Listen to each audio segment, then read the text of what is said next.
Marjorie Taylor Greene went on an unhinged rant. Boy, she is furious.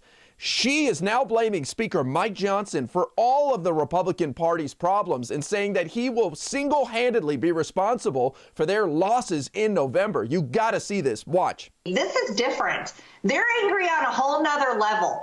And here's what really worries me. They're done with the Republican Party. They are absolutely done with Republican leadership like Mike Johnson, who totally sold us out to the Democrats. Joined the Uniparty faster than anyone we've ever seen in history and literally made a night and day change in a matter of months. Betrayed everyone, betrayed the entire Republican Party, betrayed Republican voters, betrayed the Republican conference. And voters are so angry this time, but I'm really worried. I am really worried. They're so angry they're not going to give us a majority back in 2025. This is different. You know, I think Marge might be onto something here. You don't have to be a genius to see the writing on the wall that Republicans are going to lose bigly in November if they don't change course. Attacking your leaders 6 months before the elections is probably not the smartest move. Look what these guys do with Donald Trump.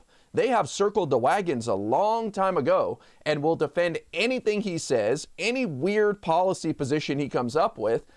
They will come up with excuses for all of it because they know that's our guy and we got to make the most of it.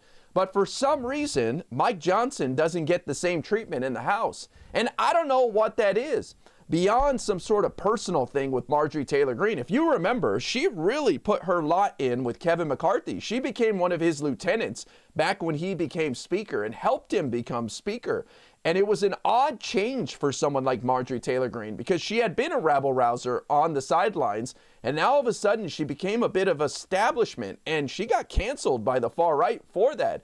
But now that Kevin McCarthy's gone and Mike Johnson is in there, it doesn't seem like she has those same connections and that same path to power. So she has resorted to going back to this extremist position and saying that Mike Johnson is the problem. He is part of the uniparty. He's been eaten up by the swamp. But poor Mikey is just doing his job.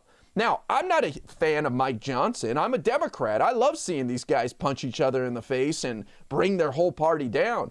But it is wild to see them eat this guy alive. He was so pure before he became Speaker. He voted no on Ukraine funding. He wasn't for FISA reauthorization without a warrant. And then he got into leadership, and you got to make some tough decisions when you get into leadership, especially when the Democrats control the Senate and the White House.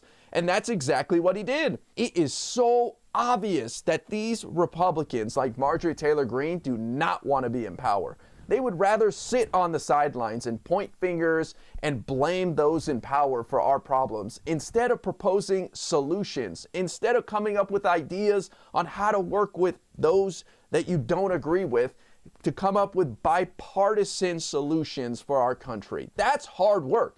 That's not easy. But that's what you have to do when you get into a legislative body, especially in Congress. And Marjorie Taylor Greene doesn't have the skills, doesn't have the personality to do that, and she'll forever be on the outside because of that. But that's okay with me. I'm a Democrat. I love seeing our party win and the Republicans fail. I believe that our members will lead this country forward and come up with great solutions and wonderful ideas like affordable child care, affordable elder care, paid family leave, a livable wage, on and on and on. And I can't wait till November gets here because I think an absolute bloodbath is coming for these Republican clowns.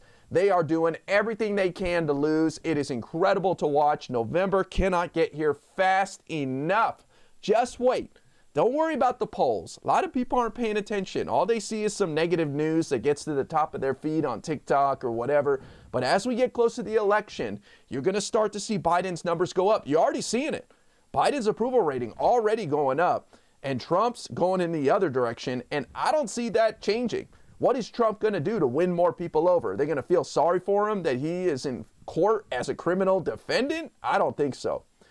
Anyways, stay tuned, guys. Let these Republicans keep pounding on each other. It is a recipe for disaster. We are going to win. Watch.